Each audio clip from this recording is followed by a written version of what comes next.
ಸ್ನೇಹಿತರೆ, ನಮ್ಮ ಚಾನೆಲ್ಗೆ ಸ್ವಾಗತ. ಇವತ್ತಿನ ಎಪಿಸೋಡ್ನಲ್ಲಿ ನಾವು ದಾಕ್ಷಾಯಿಣಿ ಅಥವಾ ಸತಿಯ ಅಗ್ನಿಪ್ರವೇಶದ ಕಥೆಯನ್ನು ನೋಡೋಣ. ನೀವು ನಮ್ಮ ಚಾನೆಲ್ಗೆ ಈವರೆಗೂ ಸಬ್ಸ್ಕ್ರೈಬ್ ಮಾಡಿರದಿದ್ದರೆ ದಯವಿಟ್ಟು ಈ ಕೂಡಲೇ ಸಬ್ಸ್ಕ್ರೈಬ್ ಮಾಡಿ.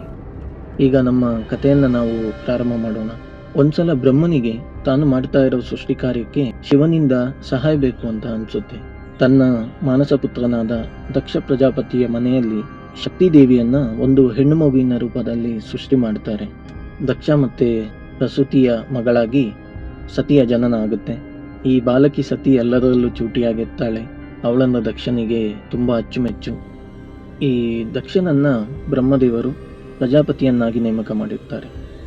ಅವನು ಕೊಟ್ಟ ತೀರ್ಪೇ ಅಂತಿಮವಾಗಿರುತ್ತೆ. ಹಾಗಾಗಿ ಅವನಿಗೆ ನಾನು ಕೂಡ ತ್ರಿಮೂರ್ತಿಗಳಷ್ಟೇ ಸರಿಸಮಾನ ಆದವನು ಅನ್ನೋ ಒಂದು ರೀತಿಯ ಜಂಬ ಅಹಂಕಾರ ಅವನಲ್ಲಿ ಉಂಟಾಗಿರುತ್ತೆ. ಹೀಗೆ ಕಾಲ ಉರುಳುತ್ತೆ. ಬಾಲಕಿ ಸತಿ ಈಗ ಬೆಳೆದು ದೊಡ್ಡವಳಾಗಿ ಮದುವೆ ವಯಸ್ಸಿಗೆ ಬರ್ತಾಳೆ.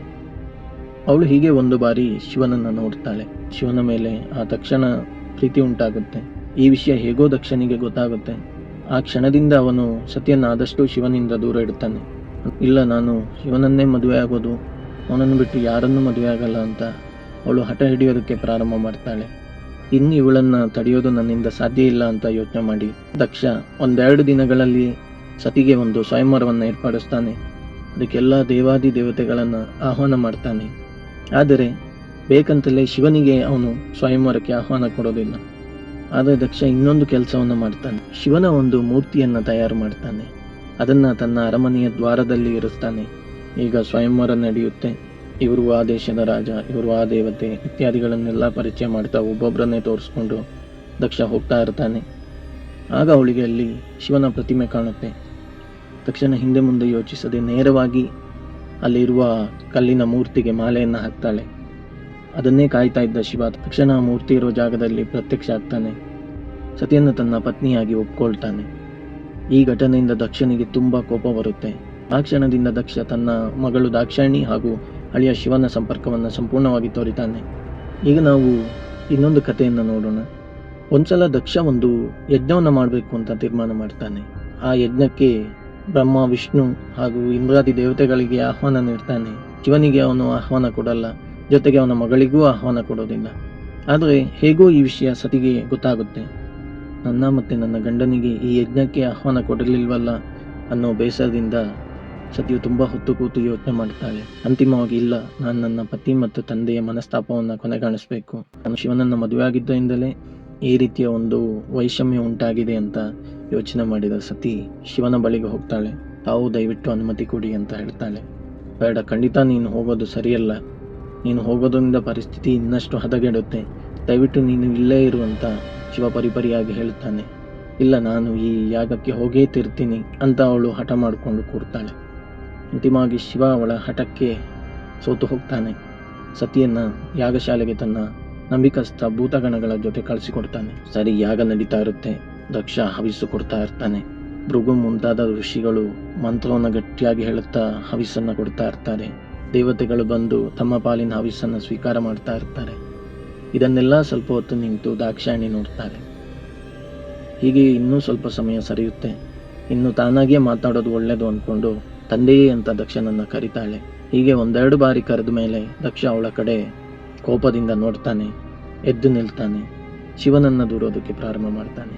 ಅವನ ಬೈಗುಳಗಳನ್ನು ಕೇಳಿ ಕೇಳಿ ಸತಿಯ ಮನಸ್ಸಿಗೆ ಮೊದಲೇ ನೋವಾಗಿತ್ತು. ಈಗ ಆ ನೋವು ಇಮ್ಮಡಿಯಾಗುತ್ತೆ. ಹಾಗೂ ತಾನು ಬದುಕಿದ್ದು ಪ್ರಯೋಜನವಿಲ್ಲ ಅಂದ್ಕೊಂಡು ಮೌನವಾಗಿ ಅಳ್ತಾ ನಿಂತಿರ್ತಾಳೆ.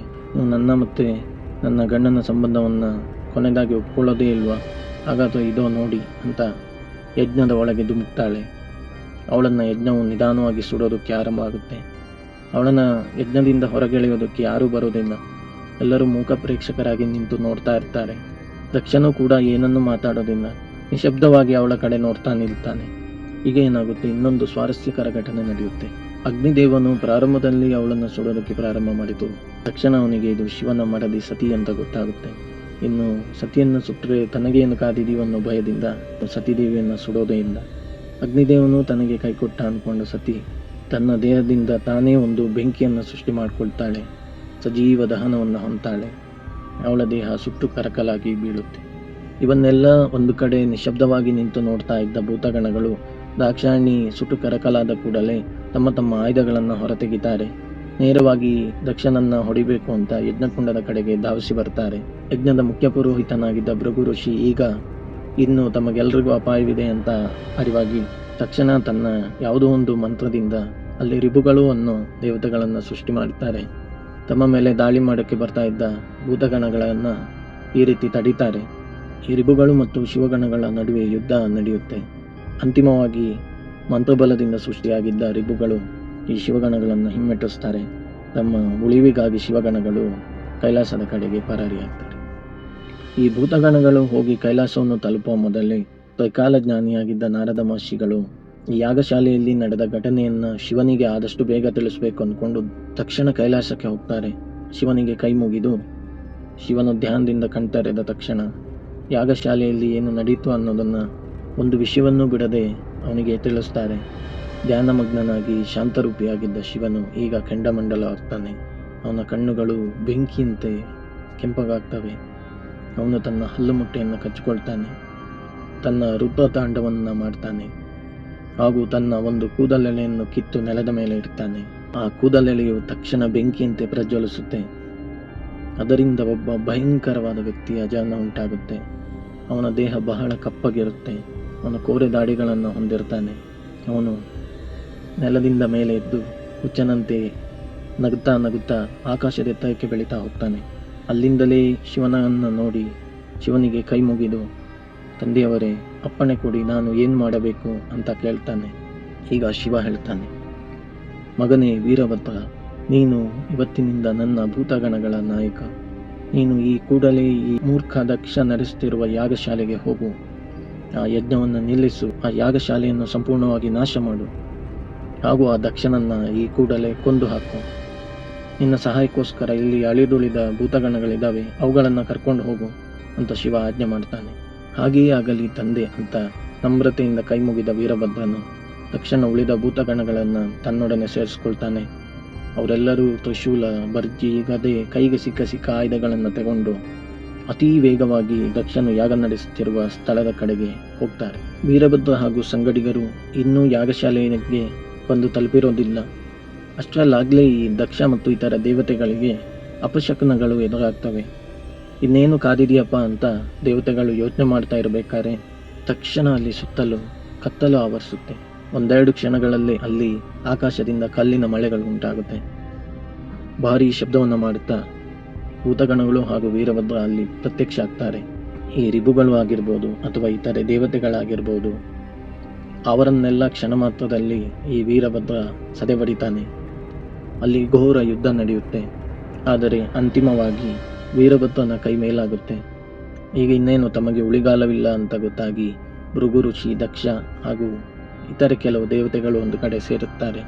ತಮ್ಮನ್ನು ರಕ್ಷಿಸುವಂಥ ದೇವರಲ್ಲಿ ಮೊರೆ ಇಡ್ತಾರೆ. ಆದ ಅವರ ರಕ್ಷಣೆಗೆ ಯಾರು ಬರೋದೇ ಇಲ್ಲ. ಇನ್ನೇನು ಭೃಗು ಋಷಿ ಓಡೋದು ಅಂತ ಇರ್ತಾನೆ. ಅಷ್ಟರಲ್ಲಿ ವೀರಭದ್ರ ಅವನನ್ನು ಸೆರೆ ಹಿಡಿತಾನೆ. ಅವನ ಗಡ್ಡ ಮೀಸೆಗಳನ್ನು ಕಿತ್ತು ಹಾಕ್ತಾನೆ ಹಾಗೂ ಅವನನ್ನು ತಡೆಯೋದಕ್ಕೆ ಬಂದ ಭಗ ಅನ್ನೋ ಇನ್ನೊಬ್ಬ ದೇವತೆಯ ಕಣ್ಣುಗಳನ್ನೇ ಕಿತ್ತು ಹಾಕ್ತಾನೆ. ಇದಿಷ್ಟು ಆದ ಮೇಲೆ ಅವನು ದಕ್ಷ ಎಲ್ಲಿ ಅಂತ ಹುಡುಕ್ತಾನೆ. ದಕ್ಷ ತನ್ನ ಜೀವ ಉಳಿಸ್ಕೊಳ್ಳೋದಕ್ಕೆ ಓಡ್ತಾ ಇರ್ತಾನೆ. ಅವನನ್ನು ಸ್ವಲ್ಪ ಹೊತ್ತು ಹಿಂಬಾಲಿಸಿದ ವೀರಭದ್ರ ಅಂತಿಮವಾಗಿ ಅವನನ್ನು ನೆಲದ ಮೇಲೆ ಬೀಳಿಸ್ತಾನೆ. ಅವನ ಎದೆಯ ಮೇಲೆ ಕೂತ್ಕೊಳ್ತಾನೆ. ತನ್ನ ಕೈಯಿಂದಲೇ ಅವನ ತಲೆಯನ್ನು ದೇಹದಿಂದ ಬೇರ್ಪಡಿಸೋದಕ್ಕೆ ಪ್ರಯತ್ನ ಪಡ್ತಾನೆ. ಆದರೆ ಅದು ಸಾಧ್ಯವಾಗದಿದ್ದಾಗ ಸುತ್ತ ನೋಡ್ತಾನೆ. ಯಾಗಕ್ಕೆ ಕುರಿಯನ್ನು ಬಲಿ ಕೊಡಲು ತಂದಿರುವ ಒಂದು ಕತ್ತಿ ಬಿದ್ದಿರೋದು ಕಾಣುತ್ತೆ. ಅದೇ ಕತ್ತಿಯನ್ನು ತಗೊಳ್ತಾನೆ. ಒಂದೇ ಏಟಿಗೆ ವೀರಭದ್ರನು ದಕ್ಷನ ತಲೆಯನ್ನು ಕತ್ತರಿಸ್ತಾನೆ ಹಾಗೂ ಆ ತುಂಡಾಗಿರುವ ತಲೆಯನ್ನು ಯಜ್ಞಕುಂಡಕ್ಕೆ ಹಾಕ್ತಾನೆ. ಯಜ್ಞಕುಂಡದಿಂದ ಬೆಂಕಿಯನ್ನು ತೆಗೆದು ಯಾಗಶಾಲೆಯ ಉಳಿದ ಎಲ್ಲ ಮೂಲೆಗಳಿಗೆ ಭೂತಗಣಗಳು ಬೆಂಕಿಯನ್ನು ಇಡುತ್ತಾರೆ ಹಾಗೂ ಪಾತ್ರ ಪಕಡೆಗಳನ್ನು ಒಡೆದು ಹಾಕ್ತಾರೆ. ಅಲ್ಲೆಲ್ಲ ಮೂತ್ರ ವಿಸರ್ಜನೆ ಮಾಡ್ತಾರೆ. ಒಟ್ಟಾರೆಯಾಗಿ ಆ ಯಾಗಶಾಲೆಯನ್ನು ನೆಲಸಮ ಮಾಡುತ್ತಾರೆ. ಸಮಾಧಾನದಿಂದ ವೀರಭದ್ರ ಹಾಗೂ ಭೂತಗಣಗಳು ಕೈಲಾಸದ ಕಡೆಗೆ ಪ್ರಯಾಣ ಬೆಳೆಸ್ತಾರೆ. ಈಗ ಯಾಗಶಾಲೆಯಲ್ಲಿ ಅಳಿದುಳಿದ ಪುರೋಹಿತರು, ದೇವತೆಗಳು ಹಾಗೂ ಜನಸಾಮಾನ್ಯರು ಇನ್ನೇನು ಮಾಡೋದು ಅಂತ ದಿಕ್ಕೇ ತೋಚದೆ ನೇರವಾಗಿ ಬ್ರಹ್ಮ ಪಿತಾಮಹನ ಬಳಿಗೆ ಹೋಗ್ತಾರೆ. ತಾವೇ ದಯವಿಟ್ಟು ಇದಕ್ಕೆ ಏನಾದರೂ ಪರಿಹಾರವನ್ನು ಸೂಚಿಸಬೇಕು ಅಂತ ಕೇಳ್ಕೊಳ್ತಾರೆ. ಈಗ ಪಿತಾಮಹ ಬ್ರಹ್ಮ ಉತ್ತರ ಕೊಡುತ್ತಾರೆ. ಶಿವನ ಮಡದಿಯಾದ ಸತಿಯನ್ನು ಕೊಂದಿದ್ದು ನೀವು ಮಾಡಿದ ಘೋರ ಪಾಪ. ಅದು ಹೊರತಾಗಿ ಒಂದು ಯಜ್ಞ ಅಂತ ನಡೆಸಿದಾಗ ತ್ರಿಮೂರ್ತಿಗಳಿಗೆ ಎಲ್ಲರಿಗೂ ಹವಿಸ್ಸನ್ನು ಅರ್ಪಿಸಬೇಕು. ನೀವು ತ್ರಿಮೂರ್ತಿಗಳಲ್ಲಿ ಪ್ರಮುಖನಾದ ಶಿವನಿಗೆ ಆಹ್ವಾನವನ್ನು ಕೊಟ್ಟಿಲ್ಲ. ಅದು ನೀವು ಮಾಡಿದ ಎರಡನೇ ತಪ್ಪು. ಈಗ ನನ್ನಿಂದ ಏನು ಪರಿಹಾರ ಸೂಚಿಸಲು ಸಾಧ್ಯ ಇಲ್ಲ. ನಾವು ಈ ಕೂಡಲೇ ಕೈಲಾಸಕ್ಕೆ ಹೋಗಿ ಶಿವನಲ್ಲಿ ಕ್ಷಮೆಯನ್ನು ಯಾಚಿಸೋಣ ಹಾಗೂ ಪರಿಹಾರವನ್ನು ಶಿವನ ಬಳಿಗೆ ಕೇಳೋಣ ಅಂತ ಬ್ರಹ್ಮ ಸಲಹೆ ಕೊಡ್ತಾರೆ. ಹಾಗೇ ಆಗಲಿ ಅಂತ ಉತ್ತರ ಕೊಟ್ಟ ಎಲ್ಲ ದೇವತೆಗಳು ಬ್ರಹ್ಮನನ್ನು ಜೊತೆಗೆ ಸೇರಿಸಿಕೊಂಡು ಆದಷ್ಟು ಬೇಗ ಕೈಲಾಸವನ್ನು ತಲುಪಬೇಕು ಅಂತ ಆ ಮಾರ್ಗವಾಗಿ ಹೋಗ್ತಾರೆ. ಈಗ ಎಲ್ಲ ದೇವತೆಗಳು ಬ್ರಹ್ಮನ ಜೊತೆಗೆ ಬಂದು ಕೈಲಾಸದ ದ್ವಾರವನ್ನು ತಲುಪಿರುತ್ತಾರೆ. ಈ ದೇವತೆಗಳಿಗೆ ಎಲ್ಲರಿಗೂ ಬಹಳ ಆಶ್ಚರ್ಯ ಉಂಟಾಗುತ್ತೆ. ಇದೇನು ಮಾಯಲೋಕದ ಥರ ಇದೆಯಲ್ಲ ಕೈಲಾಸ, ನಾವು ಈ ರೀತಿ ಇದೆ ಅಂತ ಊಹಿಸ್ಕೊಂಡೇ ಇರಲಿಲ್ಲ ಅಂತ ಅವರು ತಮ್ಮಲ್ಲಿ ಮಾತಾಡ್ಕೊಳ್ತಾರೆ. ಈ ಹಿಮಪರ್ವತದ ಹೊರತಾಗಿಯೂ ಅಲ್ಲಿ ಅನೇಕ ವಿಧ ವಿಧವಾದ ಗಿಡಮರಗಳಿರ್ತವೆ. ಗಿಡಮೂಲಿಕೆಗಳ ಸುಗಂಧ ಬೀರ್ತಾ ಇರುತ್ತೆ ಹಾಗೂ ಬಹಳ ಅಪರೂಪದ ಹೂಗಳು, ಪ್ರಾಣಿಗಳು, ಪಕ್ಷಿಗಳು ಇತ್ಯಾದಿಗಳಿರ್ತವೆ. ಅಲ್ಲಲ್ಲಿ ಬೋರ್ಗರೆಯುವ ಜಲಪಾತಗಳು ಕಾಮನ ಬಿಲ್ಲನ್ನು ಸೃಷ್ಟಿ ಮಾಡಿರ್ತವೆ ಹಾಗೂ ಅಲ್ಲಿ ಅಲಕಾನಂದ ಅನ್ನೋ ಒಂದು ನದಿ ಹರಿತಾ ಇರುತ್ತೆ. ಈ ನದಿಯು ಸತಿಗೆ ಅತ್ಯಂತ ಪ್ರಿಯವಾದ ನದಿ, ಯಾಕಂದ್ರೆ ಅವಳು ಪ್ರತಿದಿನ ಆ ನದಿಯಲ್ಲೇ ಸ್ನಾನ ಮಾಡ್ತಾ ಇರ್ತಾಳೆ. ಈಗ ಇವೆಲ್ಲವನ್ನೂ ನೋಡಿದ ದೇವತೆಗಳಿಗೆ ತುಸು ದೂರದಲ್ಲಿ ಒಂದು ಬೃಹತ್ ಆಲದ ಮರ ಕಾಣಿಸುತ್ತೆ. ಆ ಆಲದ ಮರದ ಕೆಳಗೆ ಶಿವ ಕೂತಿರುವುದು ಕಾಣುತ್ತೆ. ಈ ಆಲದ ಮರದ ವಿಶೇಷತೆ ಏನಂದ್ರೆ ಅದು 800 ಮೈಲಿ ಅಗಲ, 600 ಮೈಲು ಎತ್ತರ ಇರುತ್ತಂತೆ. ತುಸು ಸಮಯದ ನಂತರ ಶಿವ ತನ್ನ ಕಣ್ಣು ಬಿಡ್ತಾನೆ. ಬ್ರಹ್ಮದೇವರು ಹಾಗೂ ಇತರೆ ದೇವತೆಗಳನ್ನು ನೋಡಿ ಮುಗುಳುನಗ್ತಾನೆ. ಏನಾಯ್ತು ಬ್ರಹ್ಮದೇವರೇ, ಬಹಳ ಚಿಂತೆಯಲ್ಲಿ ಇರೋ ಥರ ಕಾಣ್ತಾ ಇದ್ದೀರಲ್ಲ ಅಂತ ಶಿವ ಕೇಳ್ತಾನೆ. ಬ್ರಹ್ಮ ಹೇಳ್ತಾರೆ, ನೀನು ಸೃಷ್ಟಿ ಮಾಡಿದ ವೀರಭದ್ರ ದಕ್ಷನನ್ನು ಕೊಂದ, ಯಜ್ಞ ಯಾಗಾದಿಯನ್ನು ನಾಶ ಮಾಡಿದ, ಯಜ್ಞ ಅರ್ಧಕ್ಕೆ ನಿಂತಿದೆ. ಹಾಗಾಗಿ ತಾವು ಇದಕ್ಕೊಂದು ಪರಿಹಾರವನ್ನು ಸೂಚಿಸಬೇಕು ಅಂತ ಬ್ರಹ್ಮ ಕೇಳ್ಕೊಳ್ತಾರೆ. ಈಗ ಶಿವ ಅದಕ್ಕೆ ಪರಿಹಾರವನ್ನು ಸೂಚಿಸ್ತಾನೆ. ಈ ದೇವತೆಗಳು ಮಗುವಿನ ಸ್ವಭಾವದವರು, ನಾನು ಬೇಕಾದರೆ ಅವರನ್ನು ಕ್ಷಮಿಸ್ತೀನಿ. ಗುರುಷಿ ಗಡ್ಡ ಮೀಸೆ ಕಳ್ಕೊಂಡಿದ್ದಾರೆ, ಅವರಿಗೆ ಯಾಗಕ್ಕೆ ತಂದ ಮೇಕೆಯ ಗಡ್ಡ ಮೀಸೆಗಳನ್ನು ಜೋಡಿಸಿ. ಹಾಗೂ ಭಗ ಅನ್ನೋನ ಕಣ್ಣುಗಳು ಹೋಗಿದೆ, ಅವನು ಮಿತ್ರ ಅನ್ನೋನ ಸಹಾಯದಿಂದ ಇನ್ನು ಮುಂದೆ ಪ್ರಪಂಚವನ್ನು ನೋಡಬೇಕು. ಹಾಗೂ ಅಂತಿಮವಾಗಿ ಈ ದಕ್ಷ ಈ ಯಾಗಕ್ಕೆ ಬಲಿ ಕೊಡಲು ತಂದ ಮೇಕೆಯ ತಲೆಯನ್ನು ಅವನಿಗೆ ಜೋಡಿಸಿ ಅವನಿಗೆ ಜೀವ ಬರುತ್ತೆ ಅಂತ ಶಿವ ಹೇಳ್ತಾನೆ. ಈ ಶಿವನ ಮಾತಿನಿಂದ ಎಷ್ಟೋ ಪಾಲು ಸಮಾಧಾನ ಹೊಂದಿದ ದೇವತೆಗಳು ತಾವು ಮುಂದೆ ಇನ್ನೊಂದು ಯಾಗವನ್ನು ಮಾಡ್ತೀವಿ, ದಯವಿಟ್ಟು ತಾವು ಬರಬೇಕು ಅಂತ ಶಿವನಿಗೆ ಆಹ್ವಾನವನ್ನು ನೀಡ್ತಾರೆ. ಹೀಗೆ ಕೈಲಾಸದಿಂದ ಹೊರಟ ದೇವತೆಗಳು ಭೃಗು ಋಷಿಯ ನೇತೃತ್ವದಲ್ಲಿ ಶಿವನ ಮಾರ್ಗದರ್ಶನವನ್ನು ಪಡ್ಕೊಂಡು ಒಂದು ಯಾಗವನ್ನು ಪ್ರಾರಂಭ ಮಾಡ್ತಾರೆ. ಆ ಯಾಗದ ಕೊನೆಯಲ್ಲಿ ಬಲಿಯಾದ ಮೇಕೆಯ ತಲೆಯನ್ನು ತಗೊಂಡು ದಕ್ಷನ ದೇಹಕ್ಕೆ ತಮ್ಮ ಮಂತ್ರಶಕ್ತಿಯಿಂದ ಜೋಡಿಸ್ತಾರೆ. ಅವನು ನಿದ್ದೆಯಿಂದ ಎದ್ದಂತೆ ಎದ್ದು ಕೂತ್ಕೊಂಡು ತನ್ನ ತಲೆಯನ್ನೆಲ್ಲ ಮುಟ್ಟಿ ನೋಡ್ಕೊಳ್ತಾನೆ. ಎದುರಲ್ಲೇ ನಿಂತಿರುವ ಪರಶಿವನನ್ನು ನೋಡ್ತಾನೆ. ಹಳೆಯದೆಲ್ಲ ಅವನಿಗೆ ನೆನಪಾಗುತ್ತೆ. ಅವನು ತಕ್ಷಣ ಶಿವನ ಮುಂದೆ ಮಂಡಿಯೂರಿ ಕೈ ಮುಗಿತಾನೆ, ಕ್ಷಮೆಯನ್ನು ಯಾಚಿಸ್ತಾನೆ. ಹಾಗೂ ತಾನು ಕಳೆದುಕೊಂಡ ಮಗಳ ಬಗ್ಗೆ ನೆನಪಿಸಿಕೊಂಡು ಅವನು ಅಳೋದಕ್ಕೆ ಪ್ರಾರಂಭ ಮಾಡ್ತಾನೆ. ಆದರೆ ಸ್ವಲ್ಪ ಸಮಯದಲ್ಲಿ ಸಾವರಿಸಿಕೊಂಡು ಮೌನವಾಗಿ ಎದ್ದು ನಿಲ್ತಾನೆ. ಅವನು ಕ್ಷಮಿಸಿದ ಶಿವ ಹೇಳ್ತಾನೆ, ನೀನು ಅರ್ಧಕ್ಕೆ ನಿಲ್ಲಿಸಿದ ಯಾಗವನ್ನು ಸಂಪೂರ್ಣಗೊಳಿಸು, ಇದರಿಂದ ವಿಷ್ಣು ಪರಮಾತ್ಮನಿಗೆ ಸಂತೋಷವಾಗುತ್ತೆ ಅಂತ ಶಿವ ಹೇಳ್ತಾರೆ. ಅಲ್ಲಿಂದ ಎಲ್ಲರೂ ವೀರಭದ್ರ ನಾಶ ಮಾಡಿದ್ದ ಯಾಗಶಾಲೆಗೆ ಹೋಗ್ತಾರೆ. ಅದನ್ನು ಸಂಪೂರ್ಣವಾಗಿ ಸ್ವಚ್ಛಗೊಳಿಸ್ತಾರೆ, ಅದನ್ನು ಮರು ನಿರ್ಮಾಣ ಮಾಡುತ್ತಾರೆ. ಹಾಗೂ ದಕ್ಷನು ಯಾಗಕ್ಕೆ ಕೂತ್ಕೊಳ್ತಾನೆ, ಮಂತ್ರವನ್ನು ಹೇಳ್ತಾ ಯಜ್ಞಕ್ಕೆ ಹವಿಸ್ಸನ್ನು ಅರ್ಪಿಸ್ತಾನೆ. ಹೀಗೆ ಆ ಯಾಗದ ಪೂರ್ಣಾಹುತಿಯ ಸಮಯ ಬರುತ್ತೆ. ಆಗ ಆ ಯಜ್ಞದಲ್ಲಿ ಸ್ವತಃ ಮಹಾವಿಷ್ಣು ಪ್ರತ್ಯಕ್ಷ ಆಗ್ತಾರೆ. ಎಲ್ಲರಿಗೂ ಆಶೀರ್ವಾದವನ್ನು ಮಾಡ್ತಾರೆ. ಎಲ್ಲರೂ ಅತ್ಯಂತ ಭಕ್ತಿಯಿಂದ ವಿಷ್ಣುವಿಗೆ ಸಾಷ್ಟಾಂಗ ನಮಸ್ಕಾರವನ್ನು ಮಾಡ್ತಾರೆ. ಇದಿಷ್ಟು ಸತಿಯ ಅಗ್ನಿ ಪ್ರವೇಶದ ಕಥೆಯಾಗಿತ್ತು.